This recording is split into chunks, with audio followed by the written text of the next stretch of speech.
A few days after the wedding, I was at home when the doorbell rang. When I checked the monitor, I saw Melissa, my son's new wife, standing there. "I wanted to talk to you, Helen. May I come in?" I opened the front door and let Melissa into the house. I wondered what this was all about, especially since she came to my house unannounced without Justin. Justin told me. He said you and Brian are separated. She asked me such a thing out of the blue. I thought she must have had some ulterior motive, but I answered calmly. "That's right. It was a long time ago when Justin was still very young. But what about it?" "Oh, well, I wasn't expecting much since you're single and all. I mean, well, you're still technically family, so I thought I should at least check how much you have saved." I finally understood why Melissa had come to my house without Justin. This daughter-in-law of mine had come to check how much savings I had. Melissa seemed to realize that she wouldn't get any money from me and said, "Actually, I came here today to ask you a favor, Helen." "A favor?" I asked. Melissa nodded with a smile. I had a very bad feeling about this. "We're practically strangers now, so I want you to cut ties with us," Melissa declared. "Strangers?" "Yes, that's right. So I don't want you to have anything to do with our family anymore. I absolutely don't want to take care of you in your old age, so let's just cut ties now." Melissa spoke, laughing as if she were enjoying this. I was stunned. When I didn't say anything, Melissa seemed satisfied and stood up. "Well then, Justin and I won't have anything to do with you ever again, so don't you contact us either. Goodbye then." With that, she quickly left the house. My name is Helen. I'm a woman in my 60s, living alone in the countryside, receiving my pension. I was quite a workaholic when I was younger, so I have a good amount of savings. I grew up in a poor household, so after graduating high school, I started working immediately. It wasn't that I wanted to go on to higher education, but rather that I wanted to start earning money as soon as possible. I met my husband, Brian, at the company where I got a job. He was close to my age, and we bonded over shared interests, eventually starting to date. When we met, Brian wanted to start his own business. He told me he had been saving money to make his dream come true. "That's an amazing dream. I'll help too." When I said that, Brian smiled happily. "Well then, when I achieve my dream of starting a business, let's get married then, shall we?" He held my hand and made that promise. I worked as hard as I could to support Brian. Thanks to that, Brian was able to successfully start his business a year after he made that promise. And we got married, just as we had promised. Soon after, our son Justin was born, and we suddenly became a family of 3. Our life wasn't very stable, but we were happy and enjoyed our simple life together. But that happiness didn't last long. I discovered that Brian, whom I trusted, was having an affair. We talked many times, but Brian chose his mistress, so we got divorced. I was shocked by this outcome, but I couldn't just wallow in my sadness. I couldn't let myself stop here when I had Justin to take care of. I raised Justin by myself while working as hard as I could to make ends meet. We weren't wealthy, but our life was more stable than when Brian was just starting his business. It also became easier to save money. After that, Justin grew up quickly and diligently studied his way into college. I paid for all of Justin's college expenses. I wanted him to enjoy his college life without any worries. The savings I had been putting aside for Justin's future came in handy. It was the greatest joy for me as a parent. "Thank you, Mom. I'll work hard so I can repay you someday," Justin said with tears in his eyes. I told him that he didn't need to repay me. I would be happy if he just stayed healthy and showed me his happy life. Justin graduated from college without incident and got a job at a well-known company in New York City. Once Justin became independent and moved to the city, I sold our house and moved into a smaller apartment for myself. Justin no longer had a house to come back to, but this move was actually Justin's idea. "I think you should start living your own life now, Mom." "My own life?" "Yeah, I'm moving to the city and living on my own, so you should do what you want too. Like, for example, selling this big house and moving." Justin was right. I originally received this house when I divorced Brian. We didn't have much money back then, but we were able to buy this house at a bargain price. It was an old house, so it was falling apart in many places, and I felt it was reaching its limit as a place to live. Justin's suggestion was truly an eye-opener. Moving? I never thought of that. There are apartments for single people now. I think that kind of lifestyle would suit you better. Justin's words convinced me even more. So I decided to move into an apartment.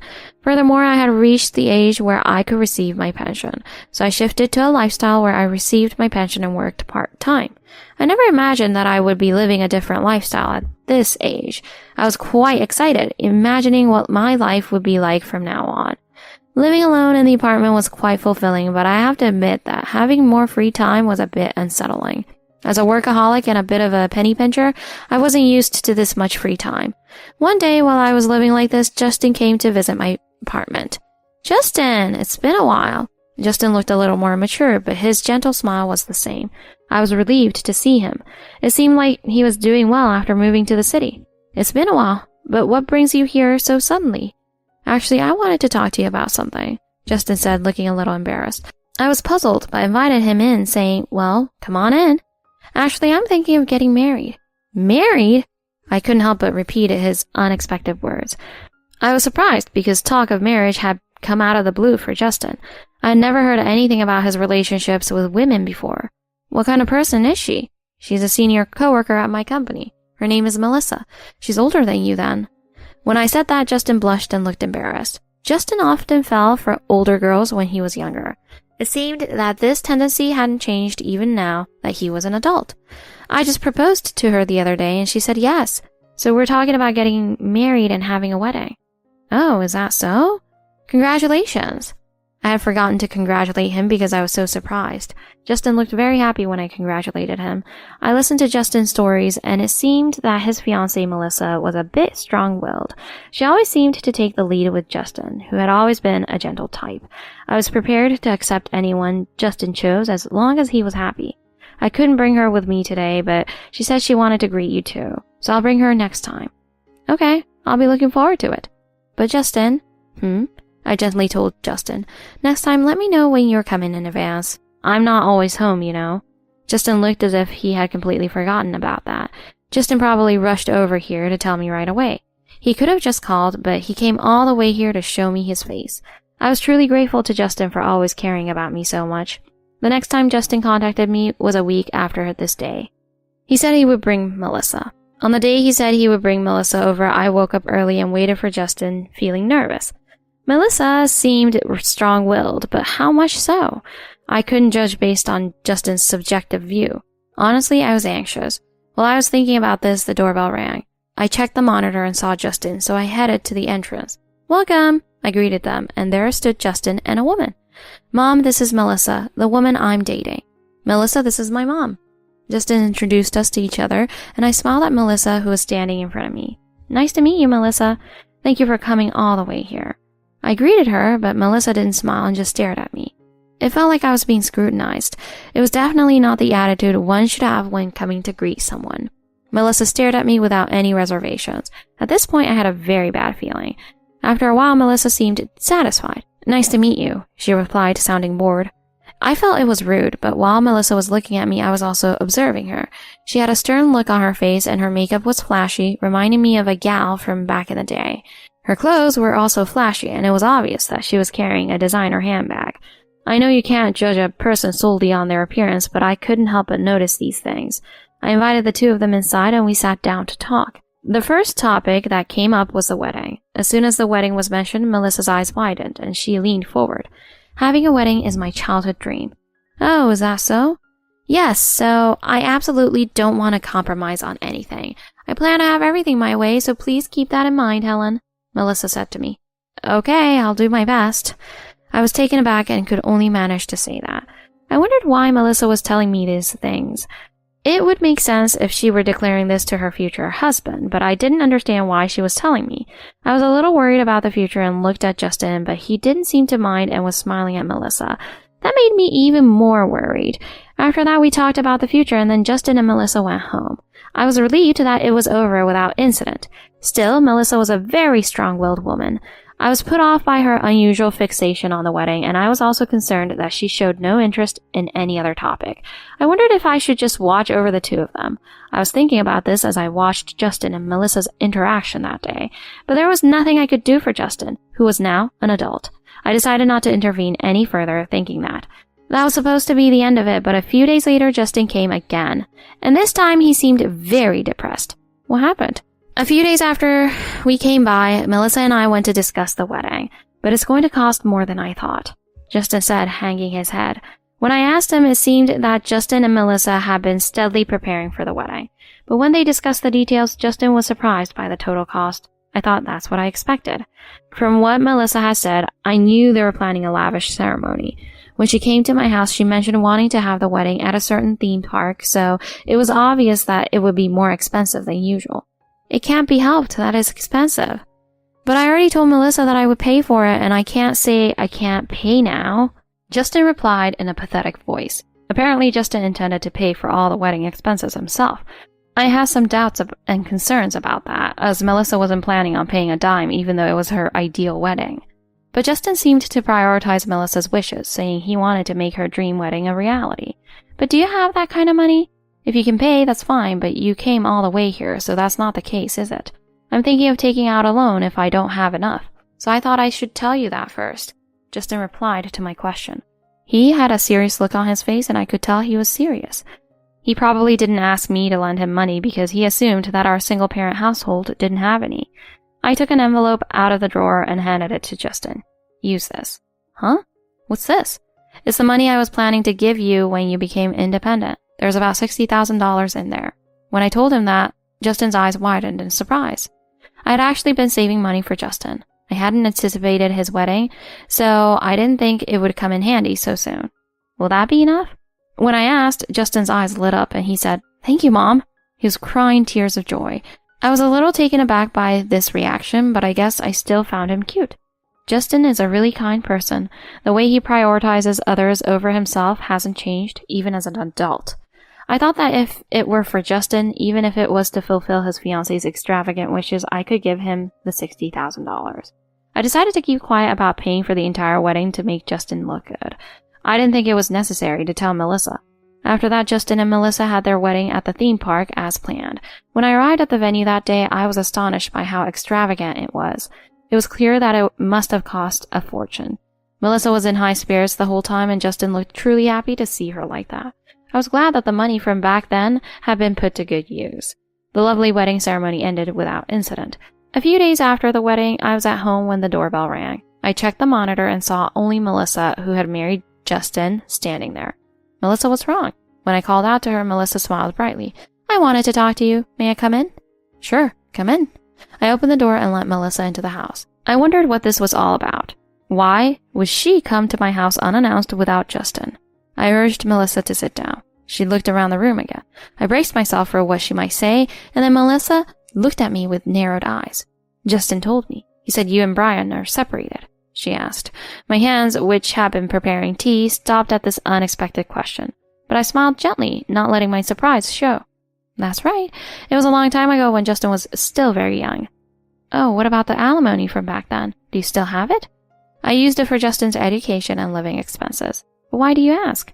I kept smiling as I answered Melissa, who was asking me these blunt questions. I was somewhat shaken, but my irritation towards Melissa was far greater. Melissa didn't flinch at my silent pressure. "Oh, well, I wasn't expecting much since you're single and all. I mean, you're still technically family, so I thought I should at least check how much you have saved," she replied nonchalantly. I finally understood why Melissa had come to my house without Justin. This daughter-in-law of mine had come to check how much savings I had. It seemed that Melissa realized she wouldn't get any money from me. "Well, it's clear that you're living modestly, just on your pension and part-time job," she stated. It seemed I had succeeded in hiding it. Still, I kept smiling, and Melissa's gaze sharpened. "Actually, I came here today to ask you a favor, Mother." "A favor?" I asked. Melissa nodded with a smile. I had a very bad feeling about this. Justin and I are family now. That means Justin and I are a separate family from you. What are you getting at? "So I want you to cut ties with us since we're practically strangers now," Melissa declared. "Practically strangers?" "Yes, that's right. So I don't want you to have anything to do with our family anymore. I absolutely don't want to take care of you in your old age, so let's just cut ties now," she said, laughing as if this were fun. I was stunned when she suddenly showed up at my house asking about my assets and the whereabouts of the alimony, intruding on my private life. When she realized she wouldn't get anything, she demanded that we cut ties. It was all so absurd. Was this how she treated her in-laws? When I didn't say anything, Melissa seemed satisfied and stood up. "Well then, Justin and I won't have anything to do with you ever again, so don't you contact us either. Goodbye then." With that, she quickly left the house. I couldn't say anything back to Melissa, who was like a storm. I was stunned for a while, but when I came to, I immediately called Justin. I couldn't believe that the gentle Justin would cut ties with me, as Melissa said. I gripped my phone tightly, thinking it must be some kind of misunderstanding.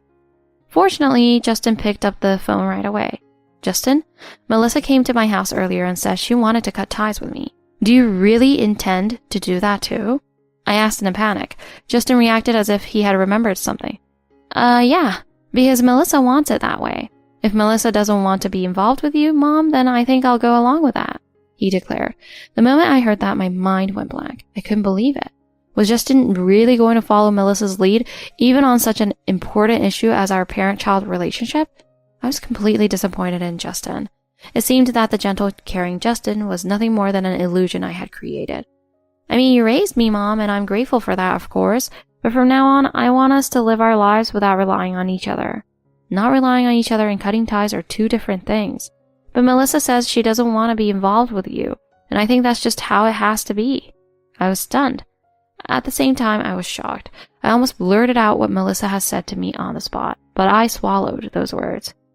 I understand that you shouldn't rely on me either. Consider the money for the wedding as a farewell gift. I won't provide any support after this, I said calmly. Justin replied, I understand.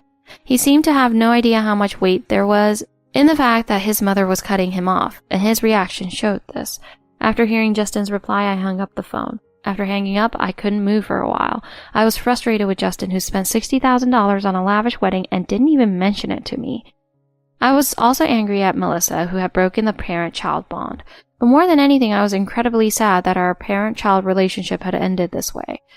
A few hours later, I called a friend and went out for drinks at a local bar. This friend and I have been close since our school days, and she's my best friend. We are so close that we know almost everything about each other. She also knows Justin well. Wow, it sounds like Justin is completely under his wife's thumb. You think so too? I vented to my friend about what happened today. She listened to me kindly. I acted like it was nothing to be sad about, but I'm still in shock. Melissa asked me all sorts of questions about money, and it seems like Justin only asked me about the wedding expenses because he thought he could get money out of me. Well, the timing does make it seem like he was using you. He probably thought you might give him money if he said he was taking out a loan. My friend's words made me feel completely dejected. I had given $60,000 to such a son and his wife. Honestly, I felt like I had terrible judgment. I had no idea what my future held. I also felt a vague sense of unease. Then how about using the money you've saved up to do something you enjoy? Something I enjoy? My friend's unexpected words made me look up from where I had been staring at the table. My friend was smiling playfully. With Justin and Melissa gone, why didn't you go on a trip somewhere? Like, for example, going abroad, she said, showing me something as she spoke. It seemed to be a plane ticket. The destination was from New York to Kuala Lumpur. Malaysia? Yeah, I was thinking of inviting you on a trip. What do you say? We can check out the place before you decide to move and go on a trip together, my friend said with a smile. I'd always supported my friend when she was going through tough times. My friend lost her husband a few years ago and doesn't have any children, so she has been living alone ever since. She's very cheerful and is enjoying her free single life. So to change my mood, I decided to go on a trip to Malaysia with my friend. I boarded a plane, something I had only done a handful of times in my life, and departed for Malaysia. It had been a while since I had been on a plane, so I was very nervous. Everything in Malaysia was new and exciting to me. We visited the Petronas Twin Towers, which I had only seen in pictures, and many other tourist attractions. We were able to fully enjoy our trip without any issues. It's been really fun. I've actually decided to move abroad for good. Back at the hotel that night, my friend said this while gazing at the night sky. I actually always wanted to invite you, Helen, but I held back because I thought you had Justin. But the truth is, I've always wanted to live here with you. Huh? With me? I couldn't hide my surprise at my friend's unexpected words. Had my friend always felt this need for me? Thinking about that made my heart feel warm. My friend smiled gently at me. What do you think, Helen? Didn't you think it would be nice to live here? She asked. I thought seriously about my friend's words. Malaysia is a country with a much lower cost of living than the US. I thought I could live comfortably with my savings and pension. The language barrier seemed manageable too, and I would be living with my friend, so it was sure to be a lot of fun. Rather than feeling anxious, I felt excited about the future. I'd like to live here too. And if I can live with you, I think it'll be really fun. When I said that, my friend laughed, looking very happy. I decided to forget about Justin. I was no longer Justin's mother, and I didn't need to watch over Justin and Melissa anymore. I felt like I could finally use my time for myself. After that, I returned to the US, and my friend and I started the process of moving. There were various hurdles, but we managed to move to Malaysia together. Once we actually got there, we realized that visiting as a tourist and living there were quite different, but I was having fun every day with my friend. It had been a year since I came to Malaysia. I had gotten used to the living environment and was enjoying my life. That's when I received a call on my cell phone. The call seemed to be from the States. When I checked the number, it was from Justin, whom I had supposedly cut ties with. I wondered what he could possibly want now and initially ignored the call. But Justin called persistently. I was hesitant, but after consulting with my friend, I decided to answer the call, just once. "Mom, it's me. It's been a while." When I answered, I heard Justin's cheerful voice. It had been a while since I had heard his voice, and it hadn't changed at all. But I couldn't just forget how things had ended between us. "Who is this?" "Huh? What are you saying? It's your son, Justin." Justin sounded happy, but I felt my guard going up even more. Justin and I had cut ties. I didn't think we would ever contact each other again. What could he possibly want by calling me now? I took a deep breath to regain my composure. "I cut ties with you, so I don't have a son. I know I was really wrong about that. Please forgive me." Justin's tone was very light, as if he weren't taking me seriously. I had no intention of forgiving Justin, but I decided to at least hear him out. "So what do you want?" "Actually, we had a baby," Justin said, sounding very happy. I motioned for my friend to come closer without letting Justin notice, and I put the phone on speaker. "A baby, Mom. You have a grandchild, so we'd like you to come and meet them. Oh, and Melissa's here too. She says she wants you to come and visit, just like me. I'll hand the phone over to her now." It sounded like Justin handed the phone to Melissa. "Hello, Helen. It's been a while." I heard that same infuriating voice lacking any sincerity. I sighed and decided not to respond to Melissa for the time being. My friend, who was listening in, was shaking with suppressed laughter. "It's your grandchild. Please bring a gift and come visit. We went to your house, but you had moved and we were surprised." The moment I heard Melissa's words, my suspicions turned to certainty. Justin and Melissa probably needed money now that they had a child. It would be natural for them to rely on me as I might have money. They might have thought I would be happy to hear that I had a grandchild. Judging from what Melissa said, they hadn't realized that I had moved abroad. "Yeah, Mom, where are you now? I have no reason to tell you two whom I've cut ties with, and I don't have a son anymore, so that child is not my grandchild." When I said that, they both reacted with surprise. After a period of silence, "Hey, are you still saying that? I said I was sorry earlier." "That's right, Helen. Stop being so stubborn and just come see us," they said, sounding panicked. My friend and I exchanged glances. "If you can fully refund the $60,000 for your wedding, I might consider forgiving you." "Wedding? The $60,000? Don't say such ridiculous things. Justin paid for that for me." "Oh? He came to me saying he didn't have money, but he told you otherwise to save face, huh?" I told Justin that the $60,000 was a farewell gift. When I said that, I could hear Justin and Melissa arguing on the other end of the phone. "Wait, what does that mean?" "No, that's not it." My friend was laughing silently, trying not to let them hear. Seeing her like that made it even more amusing to me. "Please, Helen, we're truly grateful for the wedding expenses, so let's forget about the past and get along. I want to see you, Mom, but you said you paid for the $60,000 for me, right? So I don't think I need to pay it back." They were so desperate that they were saying whatever came to mind. I was stunned. That was before we cut ties. If you hadn't cut me off back then, you might have continued to receive my support. Well, we can start getting along again now. Justin was probably trying to get me to forgive him. Melissa was also saying various things in the background, probably trying to help him. I was so fed up that I sighed. We're never going to see each other again. I'll never tell you where I am, and no matter how much you look, you won't find me. So this is really goodbye. I hung up the phone, ignoring them as they said whatever they wanted. Wow, they're really something. They are really out of it. That's it, I'm done with them. We looked at each other and laughed, then had a drink. I turned off my phone's power so that it wouldn't ring again. After that, at my friend's suggestion, I changed my phone number. I wasn't very good with smartphones. I didn't know much about call rejection or blocking. I decided to change my number to avoid any further contact. Before changing my number, I received a call from a relative saying that Justin and Melissa had come to them, asking for money. Apparently, Melissa was quite the spender and had racked up debt with various companies. When I heard the details, it turned out that she has several $100s in debt even before getting married. It seems that her expensive designer handbag and long manicured nails were all bought with borrowed money. Honestly, I wasn't surprised.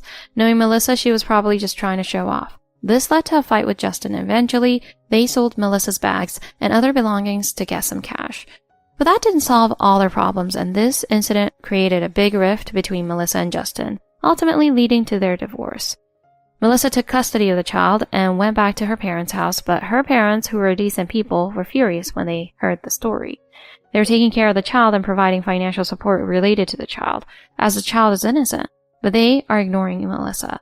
To fill the void left by being ignored, it seems like Melissa became obsessed with clubs and bars and created more debt. They are taking care of the child, so that's good.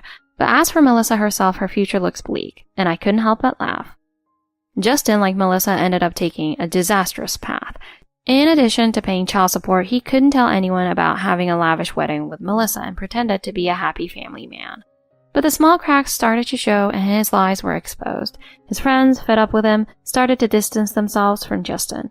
The only people who would talk to Justin were the girls at the bar. The story about Melissa becoming obsessed with bars also came out. In the end, these two similar people ended up taking similar miserable paths.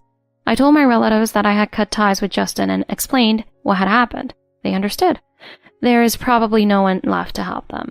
Justin used to be a really serious good kid, but being with Melissa seems to have completely changed him. That's none of my business anymore. I decided that I wouldn't be trapped by the past and that I would live my own life. I've started making accessories with my friend.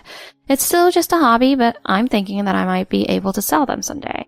My second life has only just begun.